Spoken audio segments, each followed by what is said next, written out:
पूर्णिमा का जो व्रत है भगवान विष्णु का भी है तो शिव का भी है, दोनों स्वीकृत है।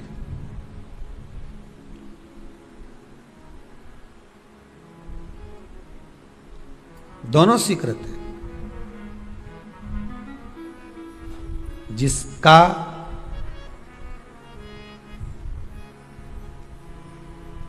चंद्र आपकी पत्रिका में, आपकी राशि में, आपके स्वरूप में, हर व्यक्ति के संपूर्ण शरीर के अंदर 33 कोटि देवता विराजमान है। अलग अलग इंद्रियों पर अलग अलग देवताओं का निवास है। कभी मौका मिले तो अच्छे से उसको समझना। पूरे शरीर में अलग अलग इंद्रिय पर अलग अलग देवता है। जिस व्यक्ति को रात्रि में, जैसे ही रात हो या दिन हो, भोजन करने के 15 मिनट के बाद ही नींद की झपकी आ जाए, समझ लेना चंद्र कमजोर पड़ गया, चंद्र गड़बड़ हो गया। बहुत ध्यान सुनिएगा जरा। पूर्णिमा का व्रत किसके लिए, वो भी ध्यान से दीजिए। शायद आपने कभी सुना ना सुना, पर अच्छे से सुन लोगे ना ये व्रत कथा, बार बार नहीं मिलने वाली। फिर इसके बाद तो तुम भले वो फिर फेसबुक यूट्यूब पर बाद में निकाल के भले सुनते रहना, पर सुन लो पूर्णिमा के व्रत का महत्व पूरा। एक, भोजन के बाद जब नशे जैसा माहौल हो जाए, आपको बिल्कुल कोई छेड़े ही नहीं, सोई नींद आएगी, जब लग जाए कि अब तो 2 क्षण सोना ही पड़ेगा, नेत्र कितना ही जगाओ तो भी नहीं माने, फिर तो बिन पिए नशा हो जाता है, जो बोले भोले गाता। तो ये जब ये चंद्र अपना प्रभाव दिखाता है तो भोजन के बाद आपको डुबा देता है। ठीक है,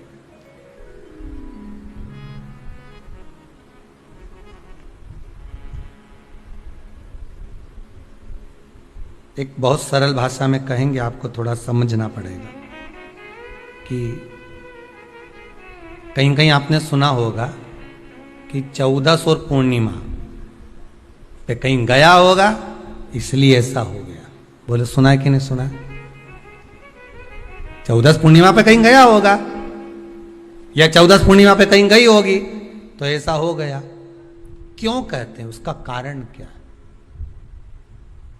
आखिर बात 1400 पूर्णिमा को क्यों लोगों ने बदनाम कर दिया कि 14 पूर्णिमा पे कहीं गई होगी तो बाल खोल के गई होगी, या ऐसा करा होगा तो वैसा करा होगा तो ऐसा हो गया, या ये चीज इसके साथ में ऐसा हो गया, या एक्सीडेंट हो गया, या ये चीज। कारण क्या होता है? क्यों पूर्णिमा और अमावस्या के समय पर ही ज्यादा एक्सीडेंट के योग बनते हैं? क्यों पूर्णिमा अमावस्या के अंतर्गत ही ज्यादा कष्ट के योग बनते हैं, बीमारी को पनपने के? कारण क्या होता है? उसका क्रम क्या है? कारण क्या है? उसका एक कारण है आपके चंद्र की महत्वता घट जाना। जब चंद्र की महत्वता घटती है तब जाकर शरीर में कहीं ना कहीं रोग की मात्रा बढ़ जाती है। रोग अपना प्रभाव चंद्र के कारण दिखाना प्रारंभ, पर मन में बेचैनी नहीं हो, बेचैनी रहे, नींद नहीं आ रही है, कुछ मन में ऐसा लग रहा है कि कुछ होने वाला है, मन में स्थिरता नहीं आ रही, समझ लेना कि चंद्र गड़बड़ हो गया है। अब इस चंद्र को साधना है तो शिव तत्व में जाना पड़ेगा। फिर कुछ मत करिए, पूर्णिमा का व्रत चालू कर दीजिए। क्या करना है? केवल पूर्णिमा का व्रत चालू कर दो। और कितना प्रभाव है पूर्णिमा के व्रत का? घर में 50 लोगों का परिवार है, 15 लोगों का परिवार है, 20 लोगों का परिवार है, और परिवार में से अगर एक पुरुष या एक स्त्री कोई भी पूर्णिमा का व्रत करता है तो पूरे परिवार के लोगों का चंद्र संवर जाता है, पूरे परिवार के लोगों का चंद्र सुधर जाता है। पूर्णिमा के व्रत का इतना प्रभाव शास्त्र कर रहा है, स्कंद पुराण कर रही है।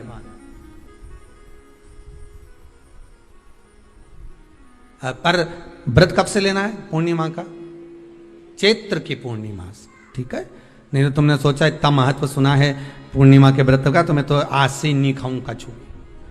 आज से ले लो। तो ये हर कोई सब तुम्हारा मर्जी पड़े, तुम तो आधी रात को उठ के भोजन करने लगो, तो ये कहीं वर्णन नहीं है। तुम तो आधी रात के नहा लो, तो ये कोई महत्व? तो हर चीज का एक समय होता है कि इतनी बजे उठना, इतनी बजे मंजन करना, ऐसा करना, भोजन करना, ये समय पर फलाहार करना, ये समय पर ये, तो ये सब चीज का एक समय होता है, हर चीज का एक समय। अब कथा तुम दिन में सुन लो, शाम के सुन लो, अब आधी रात को तुमको कोई उठा के 1 बजे रात के उठ, भेरू उठ जा, कथा सुन ले, तो भेरू उठेगा? और आधी रात को भेरू उठ भी गया ना, तो तुम्हें भेर भी बना देगा। हा? कथा सुनने वाला है। हर चीज का एक समय होता है कि आपको ये समय पर आपको ये ग्रहण करना, आपको इस समय पर भगवत स्मरण करना, आपको इस समय पर नाम जाप करना, आपको इस समय पर भगवान की भक्ति को धारण करना। परिवार में अगर किसी ने एक पूर्णिमा का व्रत कर रखा है, एक व्यक्ति ने भी करा है, तो 50 की ग्रह दशा जब उसके स्पर्श में आती है, पूर्णिमा का जो व्रत होता है ना, स्पर्श का सुख दे जाता है। बहुत बहुत ध्यान दीजिएगा। जैसे आपने किसी ने पानी मांगा, आपका पूर्णिमा का व्रत है, और भले आप उठ के पानी लेने नहीं गए क्योंकि आपका व्रत है, क्योंकि जिसका व्रत होता है बेचारी वो तो ज्यादा कुछ करती ही पाती, पर किसी ने आपको पानी लाकर तो दिया ना। अब पानी लाकर जिस व्यक्ति ने दिया उसका स्पर्श तो हुआ ना। ये अभी गई थी ना दूसरी लहर कोरोना महामारी, इसको देख लो, इसको टच किया, इससे टच होकर उस पर गया, उससे टच होकर उस पर गया, तो ये कोरोना महामारी। अब जब ये कोरोना महामारी टच करने से फैल सकती है, तो व्रत का पुण्य टच करने से क्यों नहीं बढ़ सकता? विचार करिएगा जरा, उसका भी तो पुण्य। अब आपने किसी को जल दिया, जिसका व्रत था उसको जल दिया। और सरल भाषा में समझ लो, कभी मथुरा वृंदावन गए हो आप लोग? अगर मथुरा वृंदावन गए होगे, उज्जैनी गए होगे, काशी गए होगे, कहीं तीर्थ में गए होगे, या कभी कुबेरेश्वर धाम कभी आप लोग आएंगे जाएंगे, कभी आपको ज्ञात होगा, तो कभी आप लोग दर्शन करेंगे कि जब भोजन प्रसाद होता है तो लोग उसको बांटने के लिए देते हैं कि कोई आया है तो उसको कुछ प्रसाद मिल जाए, भंडारे की प्रसादी मिल जाए। तो भंडारे की प्रसादी जब वो खाता है, उसका स्पर्श होता है, स्पर्श होता है तो जिसने भोजन किया उसका पुण्य जो दे रहा होता है उसके खाते में चले जाता है।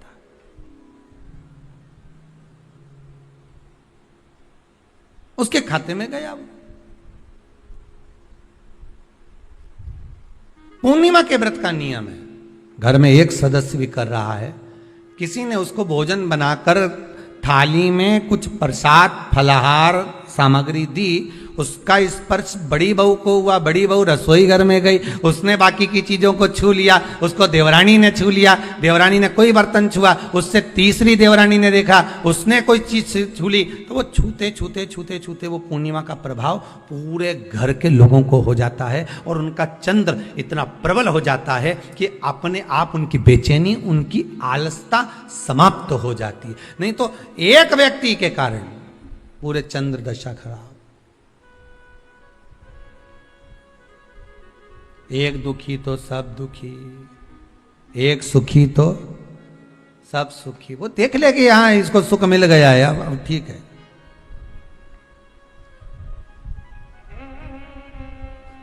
जब बेचैनी लगे, 1400 पूर्णिमा आए और आपको लगे बेचैनी बहुत ज्यादा है, मेरे को थोड़ा बेचैनी, ना जाने क्यों ऐसा होता है कि 14 पूर्णिमा आई और मेरे को बेचैनी, तो समझ लेना कि चंद्र गड़बड़ है। फिर क्या करना है? एक व्रत घर का कोई भी सदस्य पूर्णिमा का प्रारंभ कर दे। ज्यादा नहीं करो तो थोड़ी करो, पर करो व्रत।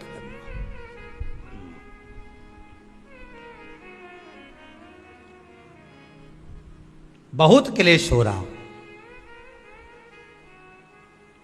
बहुत क्लेश हो रहा, तो पूर्णिमा के दिन खीर का भोजन प्रत्येक महीने में एक बार ऐसा नियम बना लो, अपने दीवार पे लिख लो कि पूर्णिमा है और पूर्णिमा के दिन घर में खीर बनना ही है। केवल शरद पूर्णिमा अकेली पे नहीं हो, तुम एक पूर्णिमा पे तो बनाते हो खीर, शरद पूर्णिमा के दिन तो खूब जोरदार बना बुनो के ना डोलची के छत पे धर दो, उठा के भगवान ही धर दे, कहीं कहीं तो छत पे बनाए। तो बच्चे पूछ ले मम्मी ये छत पे क्यों रखी है, तो क्या अमृत गिरेगा?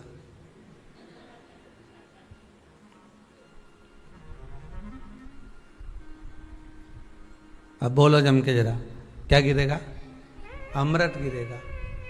अच्छा, अब शिव महापुराण की कथा स्कंद पुराण तो कहती है, पूर्णिमा के महत्व को जो दर्शाया जाता है कि शरद पूर्णिमा के दिन चंद्र में से अमृत तत्व गिरता है, गिरता है। पर कब गिरता है? अरे जम के तो बोलो, जब उस खीर का ढक्कन हटा हुआ, केवल खीर का नहीं अपना भी ढक्कन हटा हो, तभी तो अमृत गिरेगा।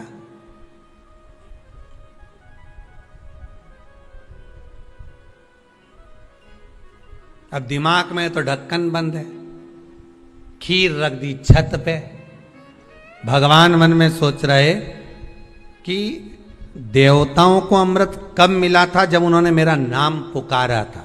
केवल खीर बना के नहीं धरी थी कि छत पे खीर धर दो और अमृत आ जाएगा। नहीं नहीं, खीर के पास बैठकर थोड़ी देर बैठकर हरे राम कहो सीताराम कहो, सीताराम कहो राजा राम कहो। कुछ भजन तो गाओ। अब तुमने तो नीचे से बना के छोरा के दे दी, धर या ऊपर छत पे, और छत पे ले जाके खीर धर दी और खीर रखी तो मम्मी ने क्या केवल ढक्कन लगा के रखना, बिल्ली खा जाएगी। तो उसमें ढक्कन केवल खीर में नहीं लगाया, अपनी बुद्धि में भी लगा लिया। अरे स्कंद पुराण की कथा कहती है, जब पूर्णिमा के दिन तुम खीर बना रहे हो, अगर शरद पूर्णिमा के दिन खीर बना रहे हो तो प्रयास करना कि थोड़ी देर बैठकर राम नाम, कृष्ण नाम, शिव नाम, भगवान की भक्ति का 2-5 भजन तो हो जाए। अब दिमाग में लगा ढक्कन, खीर में भी लगा दो ढक्कन, अमृत कहां से झड़ेगा? भगवान भी सोचे, ना राम नाम लीनो तूने भरी जवानी में, तो डूब के मर जा रे चुल्लू भर पानी में। अब भगवत भजन करे नहीं और क्या कि अमृत झड़ेगा? भगवान के कहीं नहीं झड़े, फालतू की बात। राम नाम बोलती तो अमृत झड़ता, कृष्ण नाम बोलती तो अमृत झड़ता, भगवान का भजन करती तो अमृत झड़ता। इसलिए शरद पूर्णिमा पे मंदिरों में जो खीर बनती है ना, तुम्हारे घर की खीर और मंदिर की खीर के मिला के देखना जरा, दोनों में स्वाद किस में आए, जरा मिला के देखना। मंदिर की खीर में स्वाद आ जाए, क्यों? वहां भाइयों बैठ के खूब भजन गाए, तावा का हंडा में तातो दरो पानी नीनाए भोला नवा के रंग। अब दिन रात के जो भजन गाने पिली ने 9 बजे से लेकर 12 बजे रात तक खूब गाया, वो भजन का जो अमृत था वो खीर में मिल गया, खीर में मिला तो स्वाद आ गया। अब तुम तो गाई ही नहीं, तो डब्बा में कहीं खाक स्वाद आए।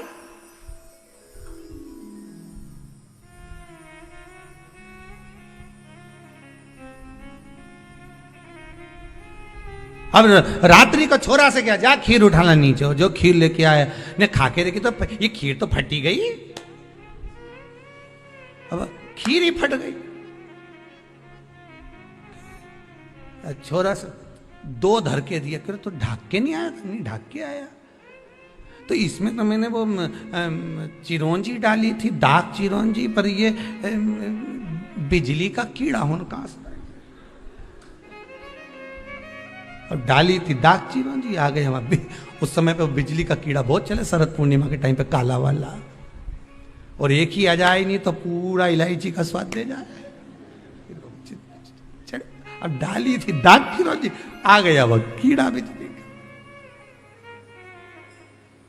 राम अब छोरा को कूट रही, अब उसको कूटने से क्या हो?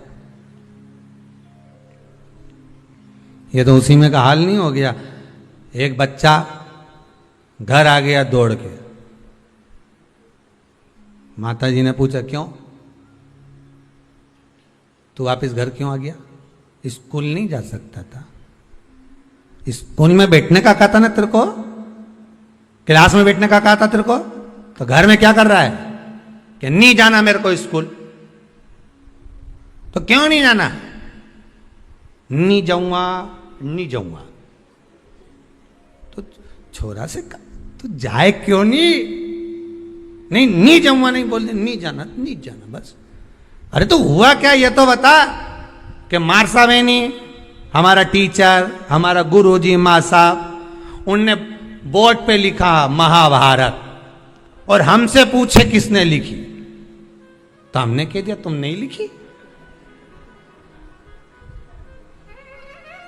तो उनने हमको खूब मारा, तो अब स्कूल नहीं जाऊंगा। जब मार साहब खुद लिख रिया है, इतना बच्चा के सामने लिखा, बोर्ड पे लिखा महाभारत, और हमसे पूछा किसने लिखी महाभारत, तो हमने कह दिया तुमने ही लिखी।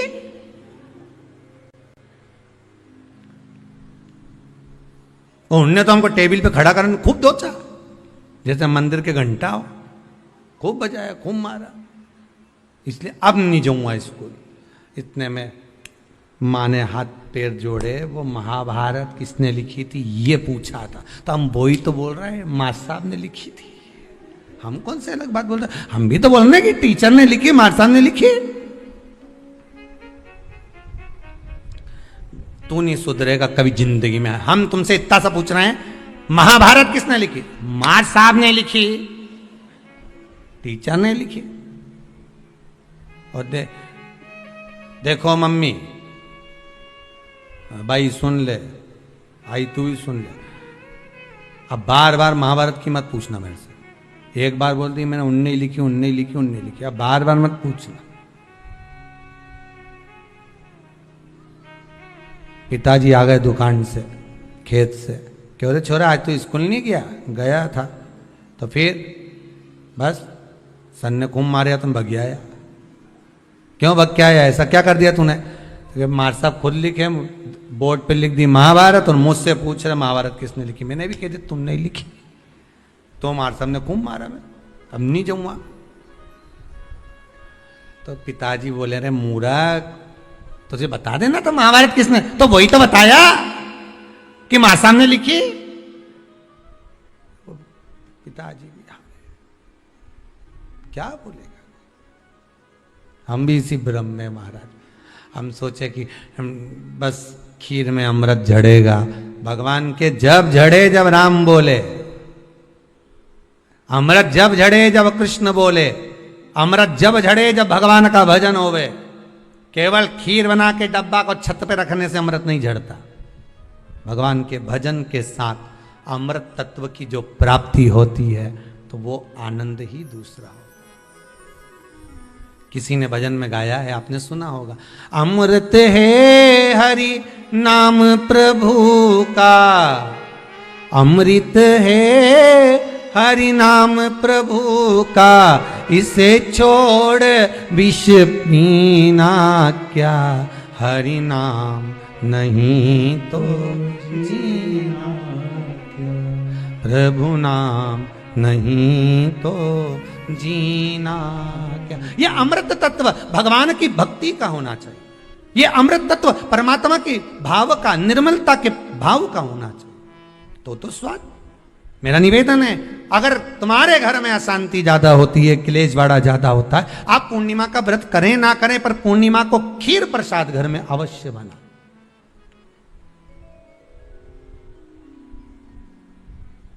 बारह महीने की पूर्णिमा करके देखने में क्या जा रहा है? देख लो बना के। नहीं तो ना तो सियोर वाला महाराज तुम्हारे यहाँ खाने आ रहा है, नहीं तो खीर तो अपने घर में ही है। कोई महाराज तो नहीं आएगा खाने के लिए कि सियोर वाला महाराज को तुम खीर का डब्बा पहुंचा दो कि हर महीने की पूर्णिमा को तुम्हें ही खाना है, तुम्हें ही बनाना है। इतनी सी बना लो, पर बनाओ, देखो कि घर में शांति होती कि नहीं होती। बनाकर जाने में क्या जा रहा है? नहीं तो खीर तो है ही सरी, अगर शांति नहीं हुई तो खीर तो है, खा ही लेंगे। पर बना के देखने में कुछ जा रहा है क्या? बनाओ।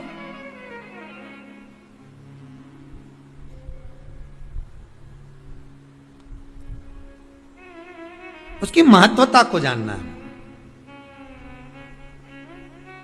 ये जो हवन में, यज्ञ में खीर की जो आहुतियां छूटती हैं, ये इसका महत्व बहुत है महाराज। आप समझें ना समझें वो आपकी जगह पर आपके यहां जब विद्वान ब्राह्मण, कोई विद्वान ब्राह्मण आपके यहां जब यज्ञ कराने आए, हवन कराने आए, वास्तु पूजन कराने आए, जब माता रानी का हवन किसी भी रूप का यज्ञ कराने के लिए आए और वो खीर की आहुतियां जब छुड़वाए, तो आप पूछना कि खीर की आहुति का फल कितना, प्रताप फल कितना। पूरे यज्ञ में वो खीर की आहुतियां लक्ष्मी के लिए जो दी जाती है, वो लक्ष्मी की वृद्धि कर देती।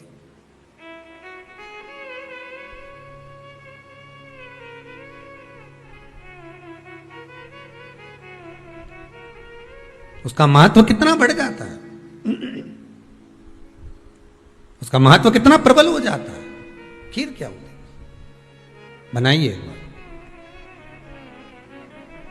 पूर्णिमा के व्रत का महत्व चंद्र से, और जिसके यहां क्लेश हो, कोई व्यक्ति मीठा बोलकर आपसे स्नेहवश प्रेम बढ़ाकर, स्नेह बढ़ाकर, आपसे प्रेम वात्सल्यता करुणा स्नेह बढ़ाकर जब आपसे कुछ धन लेकर चले गया हो, और अब आप उससे मांग रहे हो, आप उससे लेना चाहते हो, और फोन कर रहे हो, मिलने जा रहे हो कि मेरा पैसा दे दे भैया, और वो प्रेम खत्म कर चुका है, स्नेह खत्म कर चुका है, धन नहीं दे रहा, वहां पर भी यह पूर्णिमा का व्रत काम करता।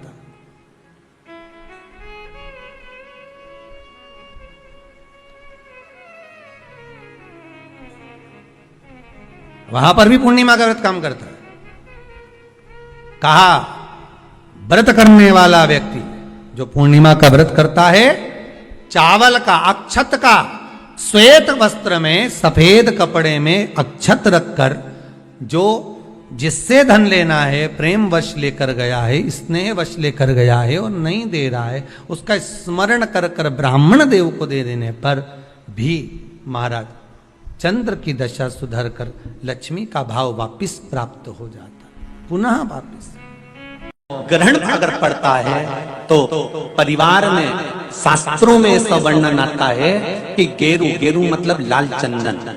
कौन सा चंदन, जम के बोलो जरा, लाल चंदन।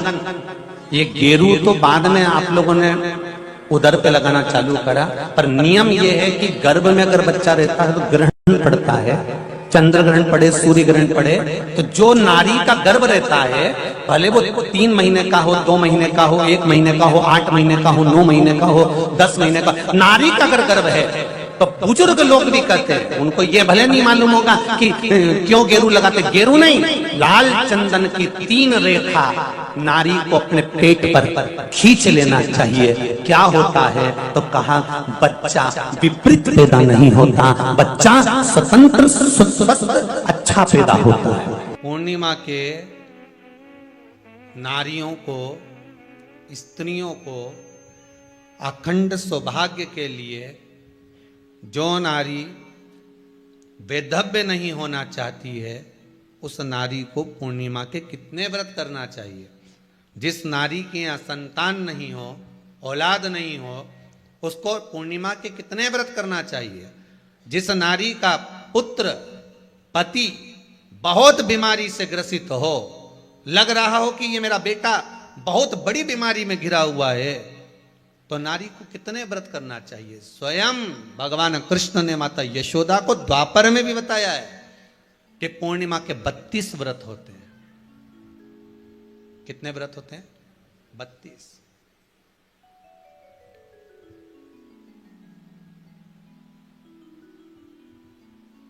स्वयं भगवान कृष्ण यशोदा रानी को, माता यशोदा जी को भी बता रहे हैं 32 व्रत। अब आपको किसी ने बता दिया होगा कि 8 कर लो, 7 कर लो, 6 कर लो, 12 कर लो, इसलिए आपने बोला कि 12 कर लीजिए, 32 कर लीजिए। पर यहां तो द्वापर की कथा भी कहती है। यशोदा जी ने एक बार भगवान कृष्ण को रोक कर कह दिया, ए कन्हैया रुको। कन्हैया बोले बोलो मां क्या बात है। कन्हैया जरा रुकिए, इधर आओ जरा। भगवान कृष्ण आए। हाँ मां बोलिए। किस जगह का प्रसंग है ये? जिस समय पर राधा रानी कुरुक्षेत्र में नंद बाबा और यशोदा जी को लेकर कुरुक्षेत्र के कुंड में, ब्रह्म सरोवर में स्नान कराने के लिए लेकर जाती है, ग्रहण का समय पर। और जब भगवान कृष्ण उस कुरुक्षेत्र के उस सरोवर में स्नान करने आते हैं, तब यशोदा जी ने अपने लाला से प्रश्न किया है, पूछा है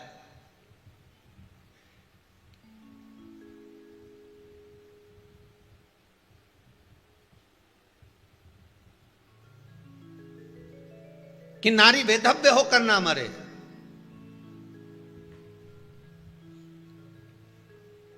उसका पति कोई रोग से ग्रसित ना हो, उसका पुत्र किसी रोग में ना पड़े। अरे भाई कितना सुंदर संवाद लिखा है। अगर किसी माता का पुत्र मान लो किसी नशे में डूबा हुआ है, कोई नशा कर रहा है और गलत नशा है, आपको लग रहा है कि ये नशे में डूबा हुआ है, आपको लग रहा है कि ये गलत जगह पर डूब गया है, आपको लग रहा है कि मदिरापान में, मांसाहार में या अधिक अधिक गांजा आदि का जो भी नशे होते हैं, जितने भी नशे, उसमें डूब चुका है। और माँ उसको समझा रही है, तू नशे में मत डूब, तू इस काम को मत कर, तू ये गलत कर्म मत कर। माँ उसको समझा समझा कर हार गई। तो मेरा माताओं से निवेदन है, आप उसको समझाना बंद कर दो, एक काम करना प्रारंभ कर दीजिए। हमें जो शिव महापुराण के माध्यम से शास्त्र कह रहा है कि आप 32 पूर्णिमा के व्रत प्रारंभ कर दो। उसमें करना क्या है आपको? केवल जिस दिन व्रत रहे, रात्रि के समय पर कोई भी मीठा, कुछ भी सामग्री आप चंद्र की रोशनी में, चंद्र को अर्घ देने के बाद, पूजन करने के बाद उसको रखो, और वही सामग्री जो नशा कर रहा है उसको पूर्णिमा के दूसरे दिन उसको खिलाओ। आप धीरे धीरे खिलाना चालू करेंगे, जिस नशे में वो डूबा हुआ उस नशे से वो छूटना प्रारंभ हो जाएगा। 2 पूर्णिमा व्रत करके तो देखो, तीसरे में तुम्हें जरूरत ही नहीं पड़ेगी। धीरे धीरे आप वो छूटना प्रारंभ हो जाएगा। स्वयं भगवान कर रहे हैं। यशोदा मैया ने कन्हैया को रोक लिया कुरुक्षेत्र के उस मैदान में, और भगवान कृष्ण का दर्शन माता यशोदा जी करी। बहुत बहुत दिनों के बाद माँ को, आज माता यशोदा को लाला का दर्शन हुआ, बहुत समय के बाद, जाने के बाद, बहुत समय के बाद।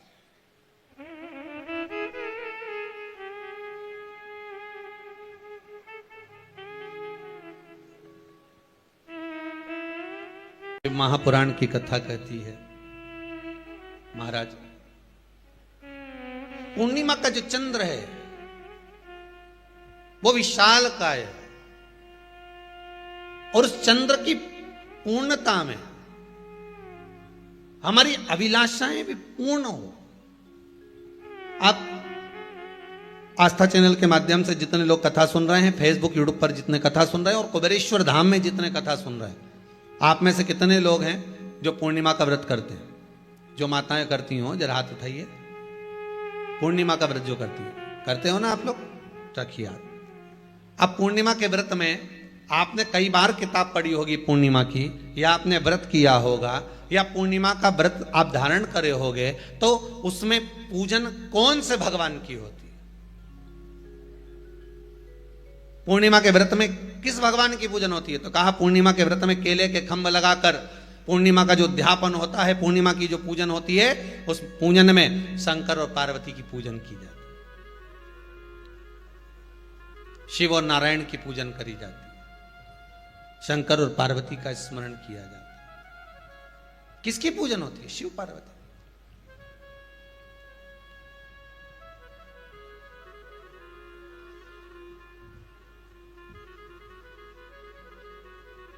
क्यों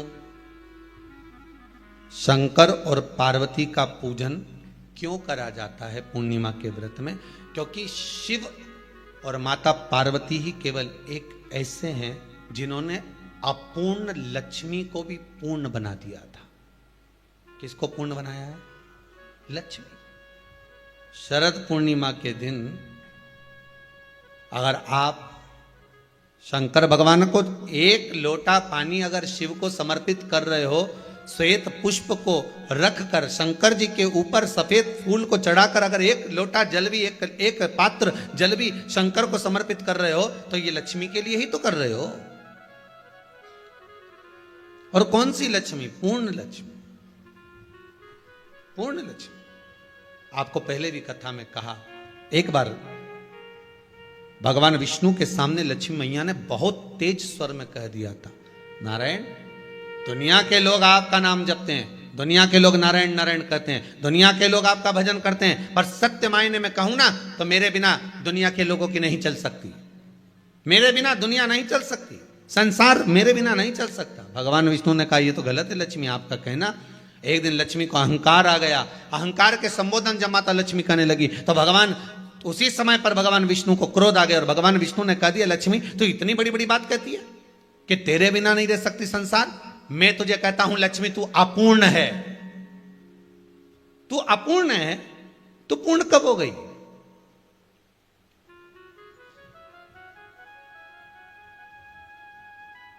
तेरी पूर्णता कहां हो गई? लक्ष्मी की आंख से आंसू बहने लगे। आज आपने मुझे अपूर्ण कहा है। आपको मालूम है आप मुझे अपूर्ण कह रहे हो? आपको यह ज्ञात हो रहा है आप मुझे अपूर्ण कह रहे हो? भगवान कहते हैं हाँ लक्ष्मी मैंने तुझे अपूर्ण कहा है। अपूर्णता का मतलब आप जानते हो ना? भगवान कहते हैं लक्ष्मी मैं सब जानता हूं। लक्ष्मी रोती हुई माता सरस्वती के पास पहुंच गई। सरस्वती ने पूछा क्या बात है लक्ष्मी, क्यों रो रही हो? लक्ष्मी जी ने कहा क्या बताऊं सखी, मेरे पति ने आज मुझे अपूर्ण कह दिया है। तो क्यों रो रही है तू? अपूर्ण अगर कह दिया, पति ने ही तो कहा है ना, तो क्यों रोना?